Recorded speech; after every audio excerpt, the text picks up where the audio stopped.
Hey everyone, welcome back to the Sports Breakdown once again. So today I have brought in an esteemed guest. We've got Mr. Jarrod Kimber, who has his own YouTube channel. He's a ESPN Cricket Info writer, journalist, cricket journalist, one of the most popular sports journalists. And he does content creating on YouTube as well. He has a YouTube channel as well. So hi Jared, how are you doing? Yeah, I'm really good, man. How are you? Doing good. Thank you so much once again for accepting the invite. Oh, no problems. Thanks for having me. Yeah, no worries. All right, today we'll be discussing on Pathum Nissanka. He's, I think, one of the most consistent batters going across. I think even both, I think, especially in limited overs and especially in cricket, Test cricket also. But my first question, Jared. First of all, like with Pathum Nissanka, he's sort of like a timid cricketer. Like he has all the techniques. Like he I don't know what to say about Pathum Nissanka because he started like his journey has been a crazy transformation. Like the way that he started in limited overs to the cricketer that he is in right now. Your thoughts on like his transformation, especially in limited overs, like the way he has improved? Yeah, I think he's probably realized that if he's going to make any real money as a cricketer now, he's going to have to be all formats. And so I don't think Test cricket. He hasn't played that many tests, by the way. I don't know the full reason why, because he's obviously very talented. But I think if you look at him as a limited overs cricketer, he started incredibly slow. In fact, I think the first year in ODI cricket, he has a strike rate of like 55. Yeah. Like it's about as bad as you can kind of start. He didn't make any runs either, so he couldn't get starts. He couldn't get going. And now I think he's really opened up his game and is starting to score in many different places and really backing maybe his own strengths as much as anything. And we're seeing an explosion of his game into something else. But it's also like a lot of players do what he does or do what he has done at a similar age. Like he's getting to 27, right? And I think part of the problem with Sri Lankan cricket over the last 10, 12 years is you picked a lot of younger players to come into the side. You then expect them to be great at 22 and 23. And by that stage, sometimes they've already played for 3 or 4 years. By Yeah. 25 and 26, they're seen as already washed and not that good. And then as they start to get good, it's like the team has already given up on them a little bit. And we've seen that with other players before, right? Where it's almost like as they're good, they're no longer really available anymore. And it's like most batters around the world peak between the ages of 28 and 32. And yet in Sri Lanka, it's like if you're not good by 26, you're finished. And so he's been allowed to slowly mature. And as I said, I think he's just found other gears. Yeah, that's so true. And talking about 2020s, especially Jared, like his strike rate was a huge concern, like especially when he started, like I think his strike rate was around 100, 110, but it has improved over the years. And even though like I think mainly like so Pathum and Kusal Mendes obviously opened for Sri Lanka in 2020s, and usually Kusal Mendes is the batter who plays that aggressive role, whereas Pathum Nissanka is sort of like a rotational player. Like he rotates the strike, and whenever there's a loose ball, he obviously hits boundaries or whatever and takes control. So your Mm. thoughts over that on the process of Pathum Nissanka, especially the role that he usually plays like as an opener in 2020s? Yeah, I think Sri Lanka's had quite a few players who have been more likely to hit the ball and you know attack a lot more than he has, and so he was probably brought in as more of an anchor type player, right? Like I think Yeah. that was the position he was in, and it's not as if I'm trying to remember his numbers, but I think I had them here somewhere. I don't think it's as if his numbers were magnificent as an anchor either. I think in the first couple of years, where are we here? I've lost it. Yeah, he's averaging like 27, 31. And as you said, his strike rate is incredibly low. Up until the end of 2023, he's not going at much more than a run a ball. So if you're only Yeah. averaging 30 um, and you're going at a run a ball, you're not giving anything to your side, right? Like if he's averaging 50, at least everyone else can hit around him. But if you're averaging 30 and you're going at a run a ball, I think that's quite that means that you're struggling quite a lot. Since then, we've seen this transformation, and I think he's just understanding his game. And look, a lot of this is understanding your life as a professional, becoming a more solid player and everything. But it's the transformation that he's had is absolutely dramatic.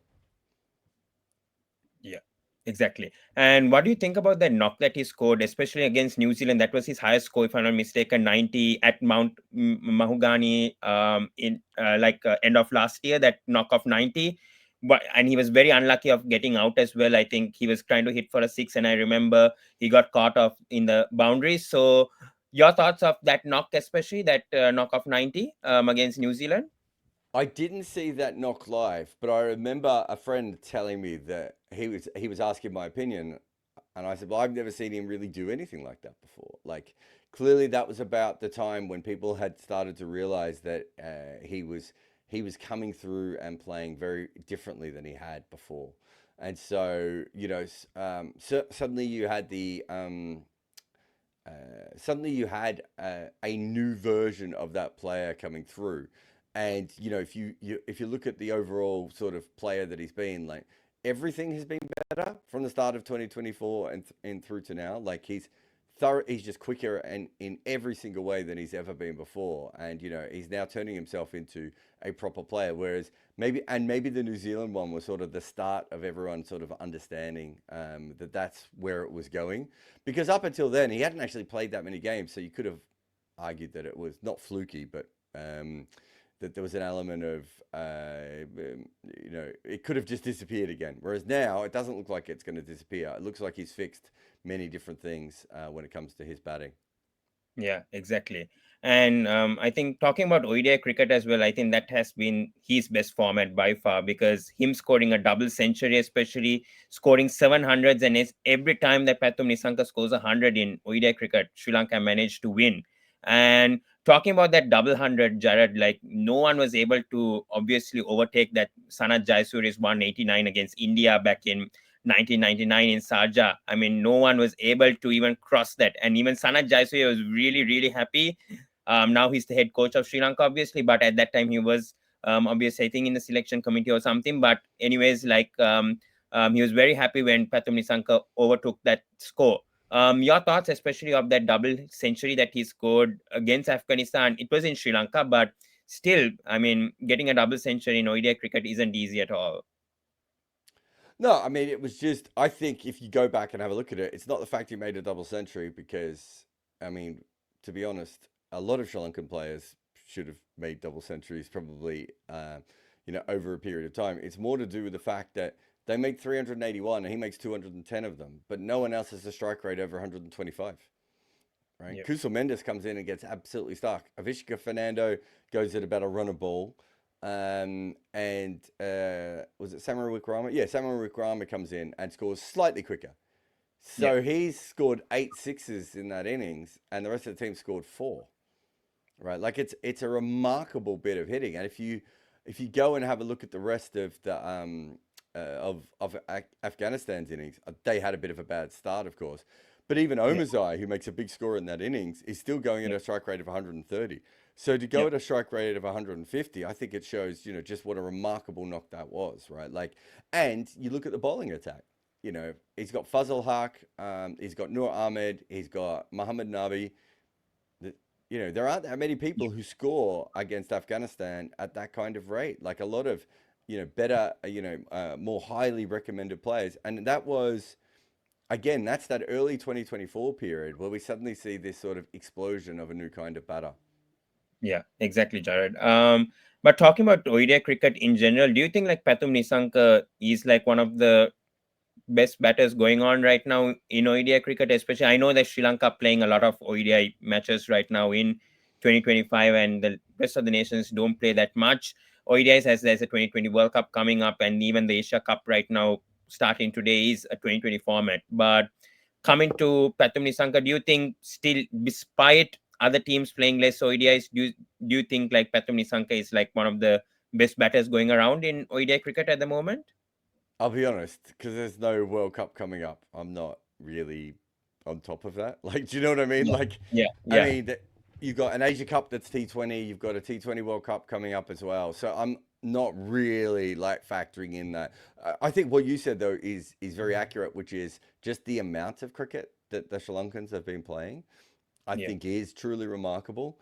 Um, I think there are three Sri Lankan players averaging in the 40s with lots of runs, all over 1,000 runs in the last 2 or 3 years, right? I think it's yeah, something like that. I was looking it up recently for some other reason. Um, so, as you said, a lot of it is because they're playing a lot of cricket. Some of these guys have played like 41 days in the last couple of years.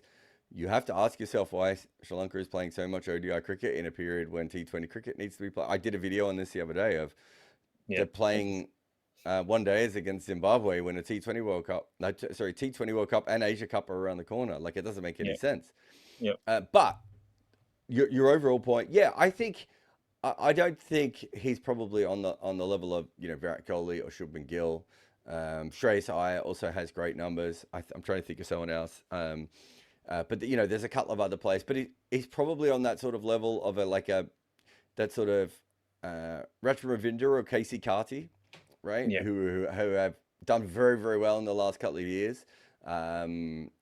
Would Ben Duckett be on there as well? I suppose. So mm, he's probably more on that level than he is on the. He might not get into the best team in the last couple of years. In fact, I mean, there's Asalanka and Mendes have really similar stats as well to him. yeah, So they're all on a similar level. But yeah, they've they're playing a lot of one day cricket. No one else is. And one of the if Sri Lanka keeps playing this much one day cricket, we know in the last T20 World Cup the teams really struggled with going back to T20 cricket because it's mm, going back to one day cricket because the flow is different. Whereas that's not going to be a problem for any Sri Lankans because they're playing a ton of it.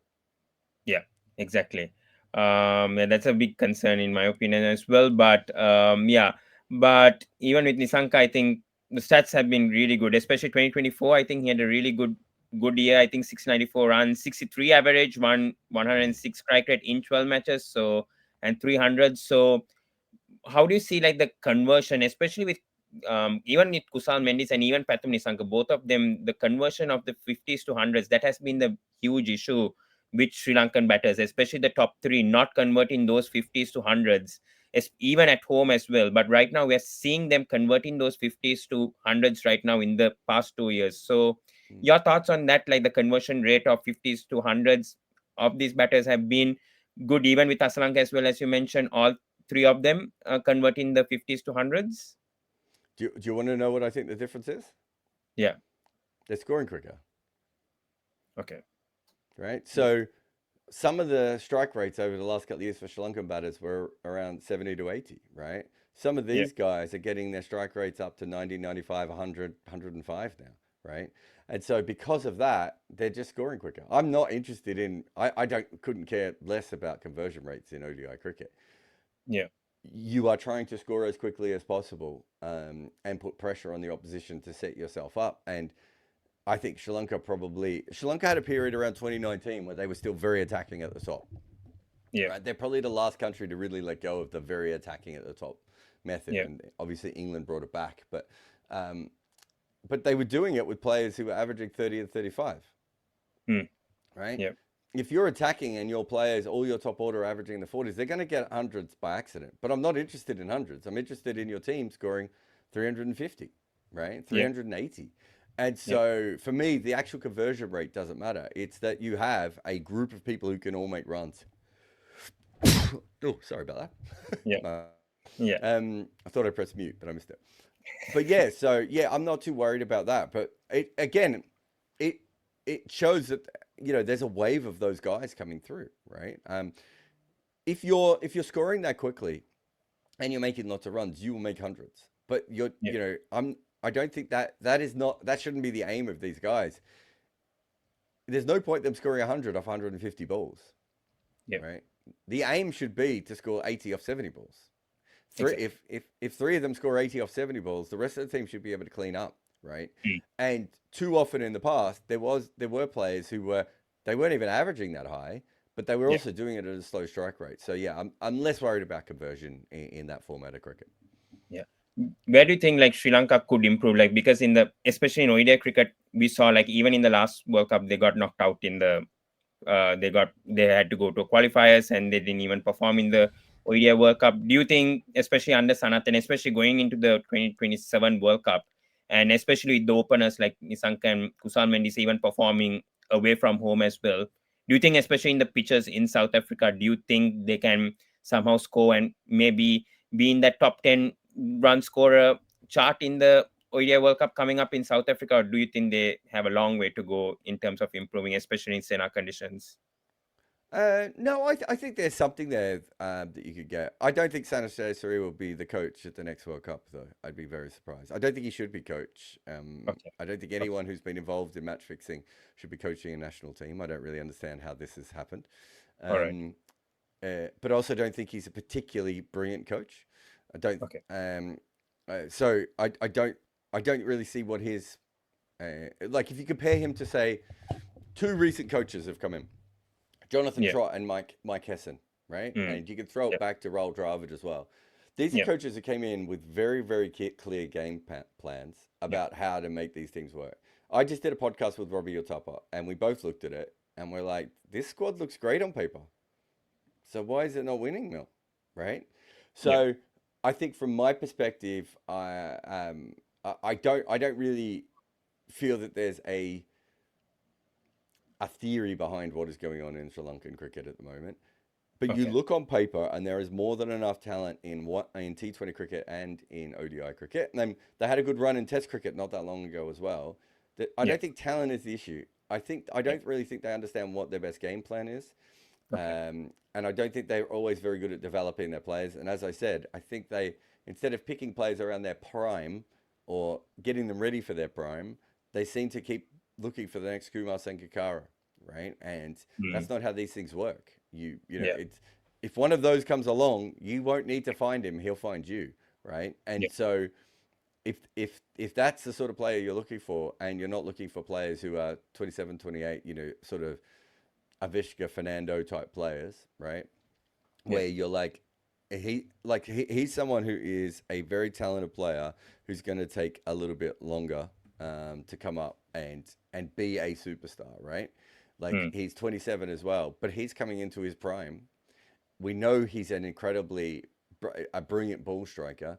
The next thing now is to get him to make more runs consistently, and yet he's 27, and I know lots of people around the world who really rate him highly, and he's played in 39 It's games, 39, 20, right? and And not seven made inches. any. Yeah, Yeah. his average is what, 10 or 12 or something Yeah. ridiculous It's like the that. worst. And his strike rate is just 90. Yeah. Yeah. Yeah, Very but true. go back and have a look at where he's played in his positions. He's batted everywhere from 1 to 6, right? Yeah. He's opened about half the time, but he's batted number 3 about a quarter of the time. He's batted number 4 about a quarter of the time, right? Yeah. I what's going on? That for me is not a Fernando issue. That's a Sri Lankan issue, Sri right? Lanka. So Yeah. for me, they need to look at exactly what is happening. But I want to get back to the thing before. What do you think about Sanaf Jayasuriya being a coach, considering that he's been done for match fee? I'm really interested in your views Yeah. on that. Definitely. Yeah. I mean, I was not a big fan of Sanat when he was also being appointed as coach. Like, especially him getting involved in match fixing. I think they shouldn't have recruited him, to be honest. Like, I understand at that time, like, they wanted a local coach, but just because Sanat Jayasuriya was, I think he was doing head coach stint even in LPL as well, like in the franchise leagues, and Mm. they were performing also. And because of the player influence as well, I think with Sanat as well, that is where Sanat got involved as well, being a head coach, because they Mm. brought him as an interim coach at that time, before he became head coach, because there was no other options. Like, they wanted a local coach and there was no other So there's options my over there. problem. Yeah. There's my problem, right? Which is, Yeah. um, I've seen Pakistan do this. I've seen Australia do this. I've seen Sri Lanka do this. I've seen India do this. It's Yeah. nonsense. There is no such thing as a Yeah. local coach. Head coach. You need the Exactly. best coach for your team at any stage. And if you start with the idea of we can only pick a local coach, you're probably going to end up with a shitter coach. The same, and it's the same if Yeah. you go, we're only going to do an overseas coach. Again, Exactly. why would you do that? And so for me, these teams sort of they pin themselves in against the wall by Mm. making a very, very silly decision. Yeah. And what Sri Lankan cricket needs more than anything else, Okay. as I said before, is structure, is integrity, right? And professionalism. Now, Sanaj Jayasuriya is a brilliant cricket mind and obviously was a Yep. fantastic player. Neither of us would argue that. Yep. But is he That's known for structure and integrity and professionalism? He wasn't the fittest player of all time, right? As we remember. yep. Integrity, well, I think we can question his integrity at the moment more than most people that we've been into. And Yep. professionalism, I think we can question his professionalism a little bit too, especially with, some of the stories that you and I know about his Yep. off-field partying and all this sort of stuff. Yep. So it's not like you're picking Justin Langer or Raul Dravid, right? Mm. Where you're going, these are guys who have got every single last drop of talent out of themselves through professionalism or anything. Sanjay Surya isn't that kind of person. So Yep. for me, it's a wrong decision. And again, I go back and you point to the squad on paper. It's a good squad on paper. I think there's lots of talented players there, but I don't really see how it's going to translate into something special on the field at the moment, unless you come in with, you have a look at someone like Jonathan Trott and Mike Hassan, as I said, guys who came into struggling programs, right? Exactly. Afghanistan, no one was quite sure what the future was. Everyone kept saying, oh, they're going to do well in a World Cup, but it never quite happened. Jonathan Trott came in with, I would say, quite a regressive style of, you guys are going to make as many runs as possible, and then our bowlers are going to try and defend it. Mike Yep. Hesson has come in and he's moved on Babar Azam and Rizwan, and This he's one. looking at this, a new style of cricket. He's gone back to Mohammad Nawaz, who I thought we'd never see again. He's making bold choices, but there's clearly a unity, and he's trying to bring something together. Absolutely. You look at the Sri Lankan side, and you've got guys like, let's forget Fernando because he ain't making any runs, but you've got guys like, Nissanka,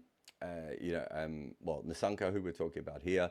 You've got Kamindu Mendes, you've got Kusal Mendes, right? Younger players under 30, right? Then you've got Yep. this incredible bowling attack, right? Of Tikshana, Tushara, Patharana, Wellalage, if they want to bring in as well, all-rounders as well. They've got multiple options. Yep. Now, if we look at their record over the last couple of years, it doesn't really stand up to the names we just said. And are they Exactly. building towards the future, or is this something for now? Because I can't even tell what the game plan is for Sri Lanka as a cricket nation at the moment, let Mm. alone for an individual side. Yep. So, do you think there was some improvements from the previous two coaches? So we had like Mickey Arthur and Chris Silverwood, and then Chris Silverwood. I mean, under him, Sri Lanka won the Asia Cup 2022, and under Mickey Arthur is where he scouted all these players like Pathum Nissanka, charithasalanka, and all. So, do you think there was a progression from these last two coaches, and Sanat sort of what do you say, like destroyed all those plans? To be honest, I like wouldn't I wouldn't say he's destroyed all those plans, but those are two coaches who are process driven, right? And yeah, I remember talking to Mickey Arthur not long after he got the job, and I said I think there's incredible untapped potential here, and I think yeah, he just started working with him, and he said, Jarrod, you have no idea, like there's so much talent here, and it's just not being done. And so, as you said, it starts to filter through the team.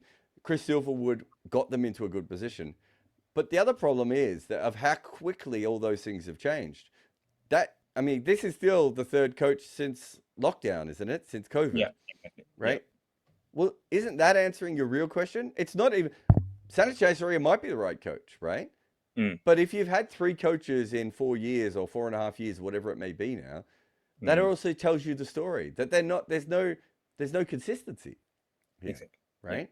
And Yeah. Silverwood, I don't. You might know more than I do. I still don't know the full story of what happened with Silverwood. I thought Sri Lanka was looking like they were going forward. I know there were other issues when it came to Mickey Arthur, but under Silverwood, it felt like things were going forward, and then suddenly it just all fell apart, right? And um, a lot of this is to do with the government and the Sri Lankan Cricket Board and all these Yeah. different things, but when it comes down to it, it's like everything matters. Like every decision that Sri Lankan cricket make should be for the betterment of the men's and the women's teams to get Exactly. themselves into a position. And I don't think you or I could point to that. So even if they ended up with Sanaj Jayasuriya and he ends up being a magical coach and they somehow win this, you and I would have to admit that it's dumb luck, right? They haven't Yeah. done it because they of any sort of proper process. And when it's dumb luck, that's the old Pakistan way as much as anything, right? When Pakistan would be like, Pakistan fans would go, yeah, but eventually we get it right and we win. And we're like, yeah, what about all the times when you don't? right? And now teams are so much smarter. And you know, I've got a big piece coming out at the moment on the difference between India and the other Asia Cup teams. It is really, really clear that Asian cricket has always been mismanaged and badly coached and badly run, Mm, and India is pulling clear of that, right? exactly. And Yeah. the other countries are not. And as I Yeah. said, on paper, you look at that Sri Lankan team and you're like, why are they just not better? Yeah, exactly.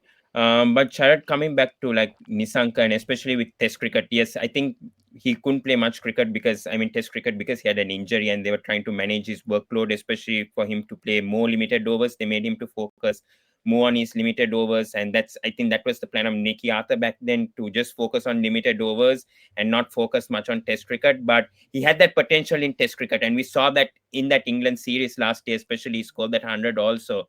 Do you think like Nisanga can now manage since he's now doing so well in limited overs right now with Test cricket? Where do we see with Nisanga right now? Because he's getting the chances of playing more Test matches now.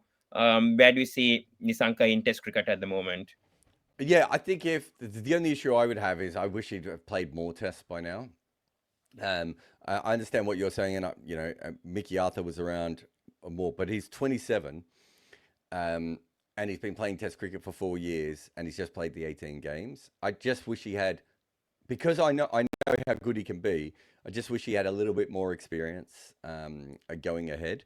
But yeah, I don't think there's any issue with him as a Test cricketer. He started his career quite well, if I remember correctly, Yeah. and then slowed down a little bit. But he's a much better player now than when he first started playing Test cricket. And has he played? Yeah, he's played 3 games this year, hasn't he? Yeah. And he's already. Who was the 100 against this year?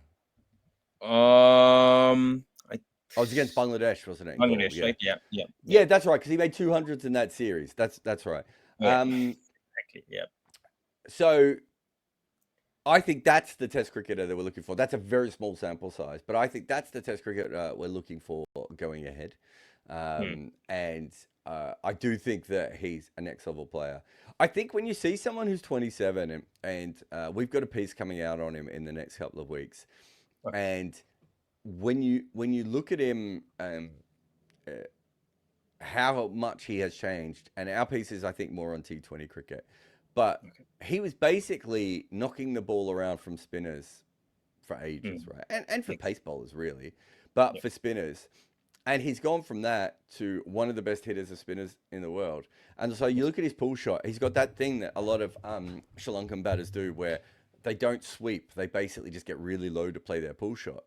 Exactly. And I can't remember if this was one day or T20 cricket, but I think there's a stat that we found that he was basically scoring at a runner ball for pull shots, which is very low for a pull shot because that's a shot you're Hmm. trying to hit the ball hard. And he's gone from that to scoring at like almost 3 runs a ball from it, Hmm. right? Hmm. That is a transformation that you do not normally see. And that means he's not slogging. That's a normal cricket shot. And he's found a way to play it. And I think I've written about Kusal Mendes before as being another player who has the ability to play a pull shot from a length that no one else does, which means should make them almost impossible to play against, right? Like, their ability to sort of drop their bat down. And so you have a look at this. You look at Nissanka in chasing in T20s.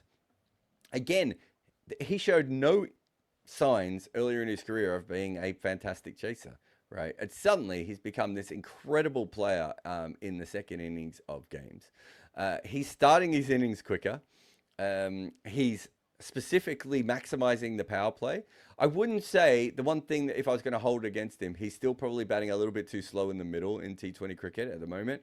But Okay. that might be to do with the SLPL team he plays for. It might be to do with what match situations Sri Lanka have been in. Yeah. But he's before he wasn't hitting any sixes because of this pull shot. He's now hitting a lot more sixes, and we're suddenly seeing this very rapidly transforming kind of player. When I see a player like that who's 27 years old, who suddenly puts all these things together, and he was always technically sound. I think you said that at the start, right?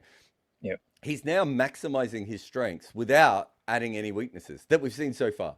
Hmm. There's no reason that any of the 3 formats he should struggle, right? Yeah. The real thing is how far can he push this? Because I still think there are parts of his game that he could score even quicker with at the moment, especially in the limited overs games. And as you said, hasn't been a lot of test matches yet, right? So Yeah, perhaps when he starts to play more test matches, we could see that. But so far in his career, I think all the signs are really good.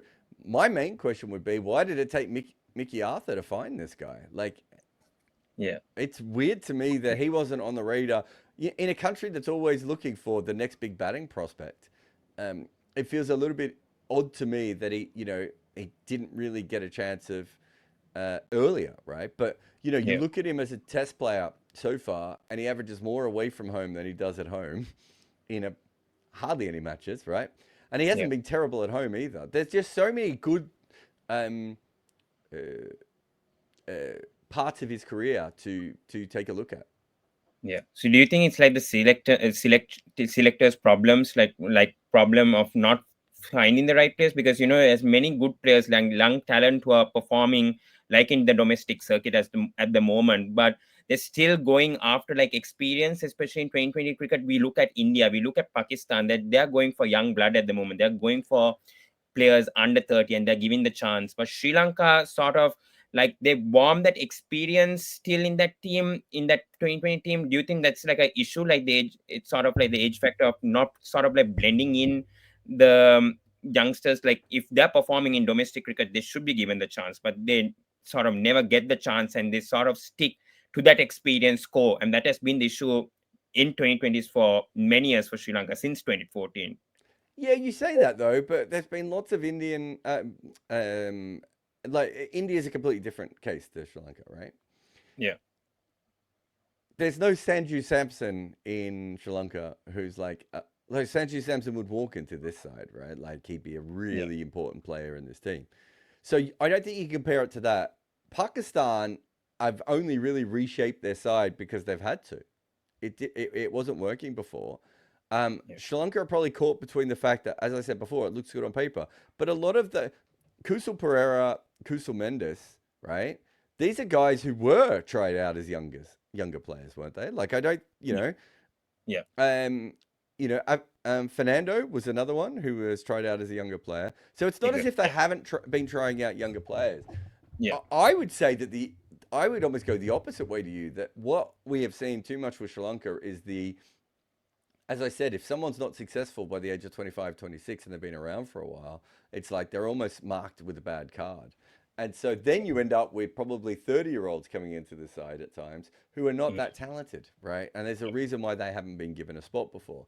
But yeah, this com- I haven't been following I've followed the Sri Lankan test team quite a bit. yeah, I haven't followed the T20 team and the ODI team as closely of recent times because they've been shit. So I haven't needed to, right? yeah, But I notice patterns from the outside, and it feels to me that after Mickey Arthur, there hasn't been a clear idea of what they're trying to do. I think it was very clear with Mickey Arthur. He was like, there are talented players here that we can develop, and in 3 to 4 years, we can have a really, really strong team again, right? Consistent batting and this flexible bowling lineup that they have. mm, Yeah. yeah, I don't know what the plan has been under Silverwood and Sanjay Surya because it doesn't look as clear to me from the outside of what either of those guys were trying to do. Um, Silverwood is probably more of a tries to make everyone feel good in the locker room type of coach. And then obviously you have a very different situation with someone like Sanjay Surya, who's probably more of a different kind of coach again. But yeah, I don't really see what the pattern is. Like, mhm, which tournament are they aiming? Which tournament are they trying to be good at?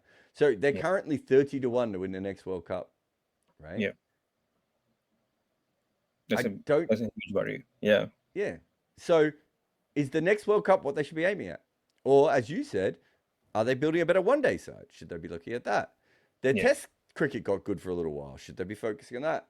I don't know what the focus is, and I can't see it from the outside, right? And so I'd be more concerned about that than anything else. So do you think like Sri Lanka should focus mainly on tests at the moment, like test and ODIs, especially if their 2020 team is weak at the moment, and like we know like Sri Lanka are good when it comes to like ICC tournaments. Some they perform somehow, although in the recent few years they've not been as consistent as what they were back in the days. But still, do you think like they should focus on just one format, or how do you think? Well, Because yeah, Yeah, I mean, it's not about the format specifically, right? Although that is a part of it. I think it's more about what is your plan? When are you planning to be good, right? How are you planning to win cricket game? So sometimes I'll look at the Sri Lankan team and I'll be like, well, what's the plan to win? They're not going to outscore. So to win a World Cup, right? At the moment, you either have to be a bowling attack that can take lots of wickets, right? Which is why Afghanistan made the last semi-finals of the last World Cup, right? Yeah, Or you need to have batters who can hit sixes out their ass, right? yeah, Which is pretty much all the other sides who have made the semi-finals and everything. yeah, At the moment, which one of those kinds of teams is Sri Lanka, right? Well, like and I don't mean what are they doing on the field? I mean, what are they planning to be? So when they go into a game, how are they planning to win it? Are they trying to outscore the opposition? Are they trying to keep them low? Are they trying to do a little bit of both? Do they have all-rounder versatility so that they can change their lineups for matchups and all this sort of stuff? You tell me what they're trying to do. I can't see anything, yeah, right? So I wouldn't. It's not about the format. It's about how you're trying to go into games and win them. And at the moment, it looks like they're still in a development phase, right? Some of these guys are still coming into their prime and over the next year or so. But at a certain point, they have to decide on how they're going to win cricket matches. Look at Pakistan in Test cricket. Pakistan were way worse than Sri Lanka when Sri Lanka were doing quite well.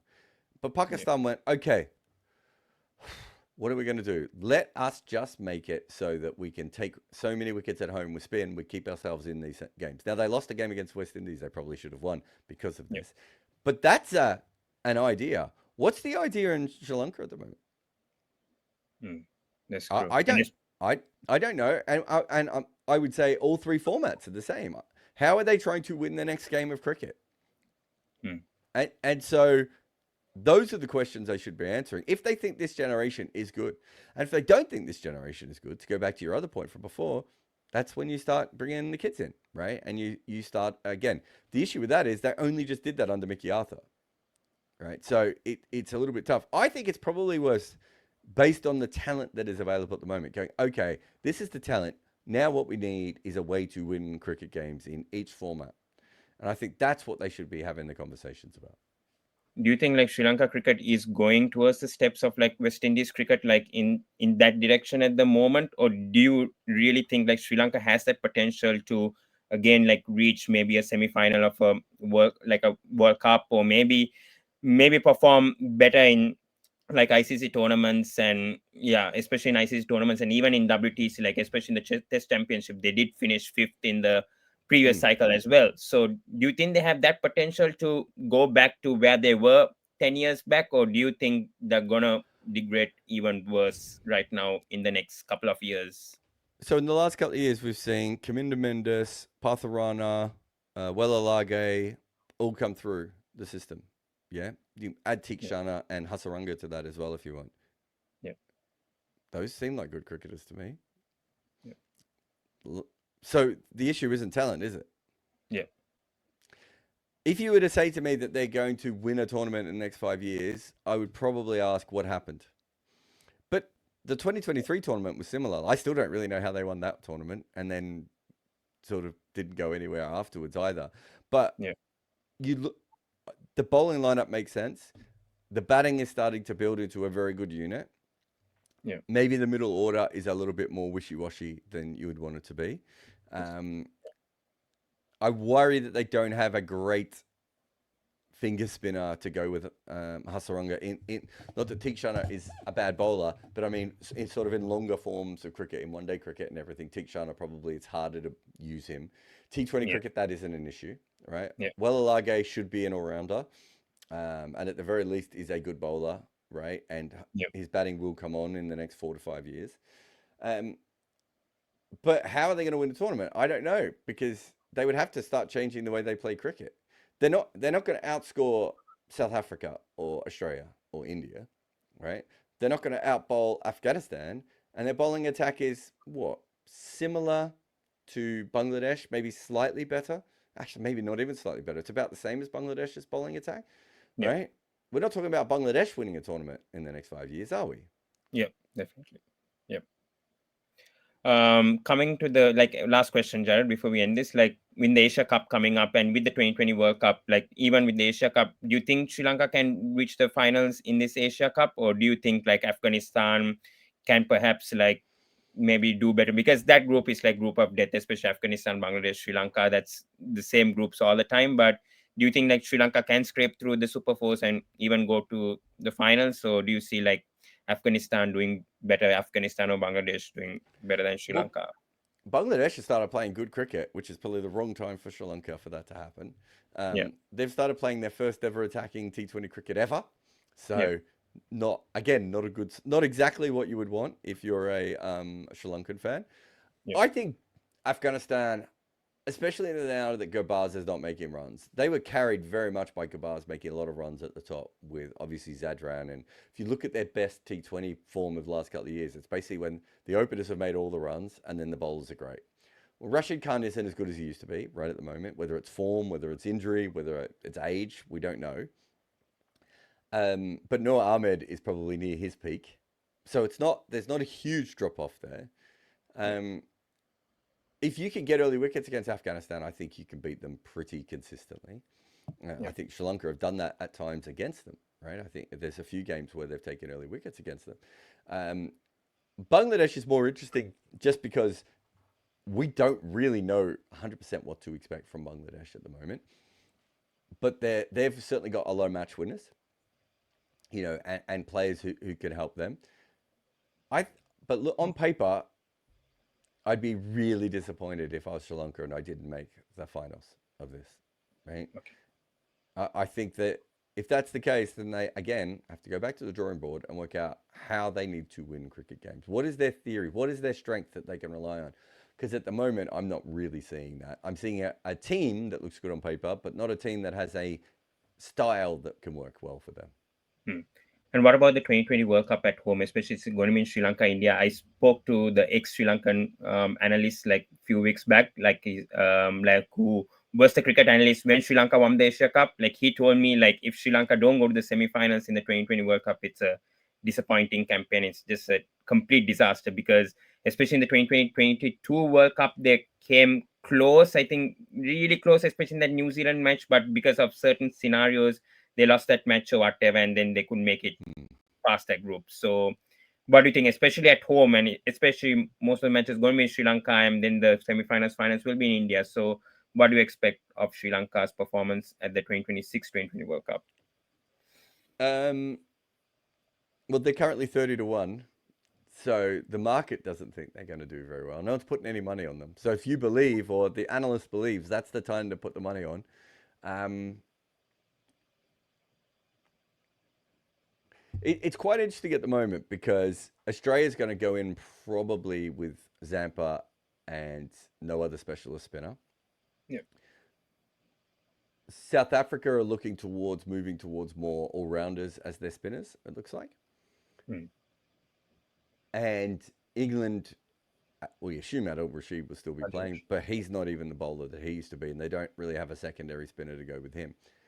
So it's not like the days where some of these teams had, stronger attacks that can really cause problems. So Yeah. if the Sri Lankan spinners cause damage, right? And this is the other thing of, have we ever seen a tournament where Hasaranga and Tikshana have been good at the same time? No. Right? Yeah. That this one in the Asia Cup or the T20 World Cup is probably when you're expecting that to finally happen, right? If they had both had good tournaments at the same time, why couldn't they make the semi-finals? Realistically, as long as their batters are making consistent runs, and at the moment, that's what their batters are doing. And again, this goes back to what their strength is, right? Yeah. If they can play Welalaga, if Welalaga is making runs, Hmm. right, they can get 10 overs of spin in every game, can't they? Yeah. Yeah. And there's no weak spinner there. Hmm.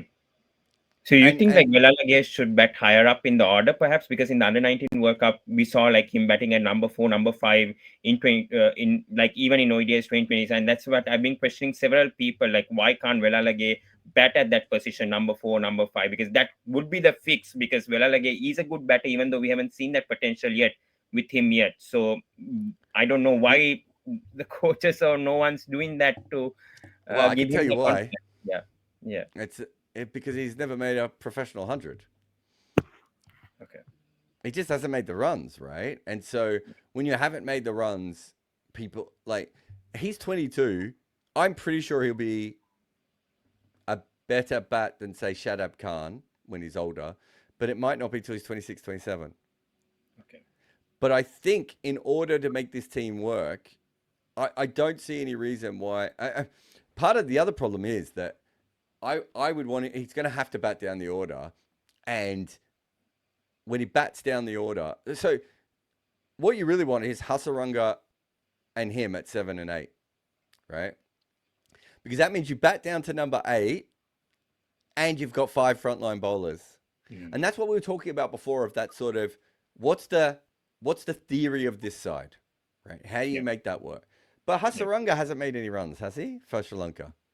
Not really, not except for the Asia Cup. He's not been consistent. That's the problem with Hasaranga. He performs in domestic cricket, but when it comes to international cricket, he's not consistent. He's nowhere up. So, Yeah, so on paper, I could give you a great side, right? yeah. You could actually bat to number 9 with the is it Karunaratne? No, who's the Yeah, who's the yeah, yeah, Shamika.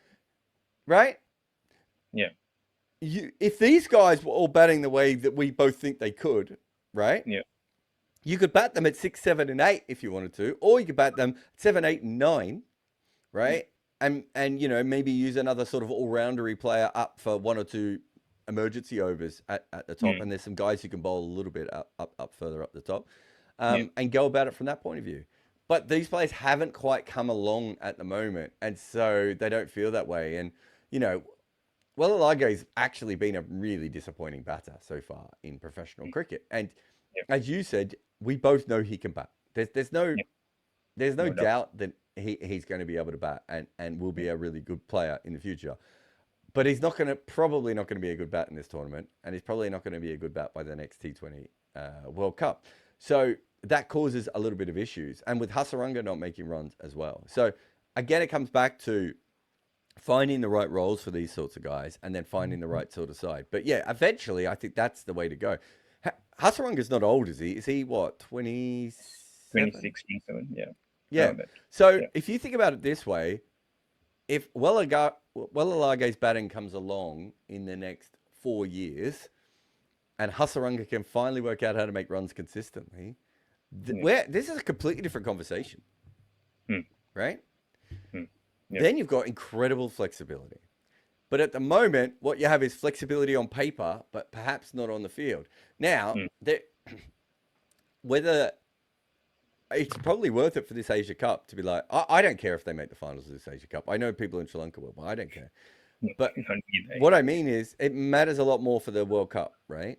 Yeah. Is there a way that they can try and come in with that 3-spinner lineup, right, and still give themselves plenty of batting and see how they go and see how that works for them? So I certainly, there's a few different ways of going about it.